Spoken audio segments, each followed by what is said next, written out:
Ida for being frustrated that my SIL 18F is overstaying her welcome and my husband 29 meters, 1 enforce boundaries. My SIL, 18F, is on spring break and staying with me, 26F, and my husband, 29M. We share an apartment with my Bill, but my husband, Bill, and I split rent equally. It's not owned by Bill. Before Bill left for work, my husband asked if SIL could stay, and I suggested a compromise, half the week, then we take her home. He agreed.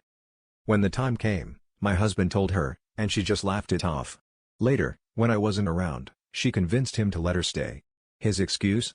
Bill said she could stay the whole week. But Bill isn't here, we are the ones dealing with it. She takes up space, invites herself on our date nights, and I can't even fully relax in my own home. This isn't new. 2 months before college, she basically moved in without me knowing until days before.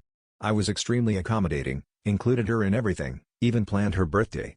When she finally moved to her dorm, my husband and I agreed we wouldn't pick her up for the first week to get some alone time. She called crying with her mom, and they convinced him to pick her up.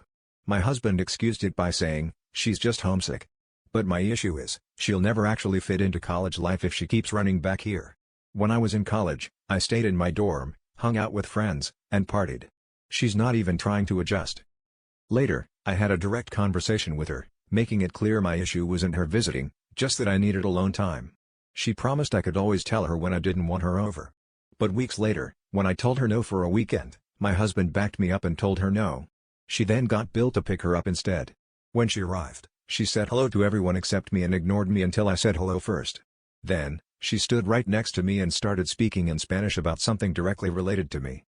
Now, with this situation, my husband admitted he didn't want to push back because Bill can be difficult sometimes. He said that if we sent SIL home, Bill would make a big deal about how he can have whoever he wants in his room since he pays rent. And if we tried to enforce limits, Bill would retaliate by saying he'll only pay rent for the time he's actually here. I told my husband I won't be around them the rest of the week because I'm too irritated. I don't want to be rude, but I feel disrespected and frustrated. Ida for wanting my SIL to leave after the agreed upon time and stepping back since my husband won't set boundaries.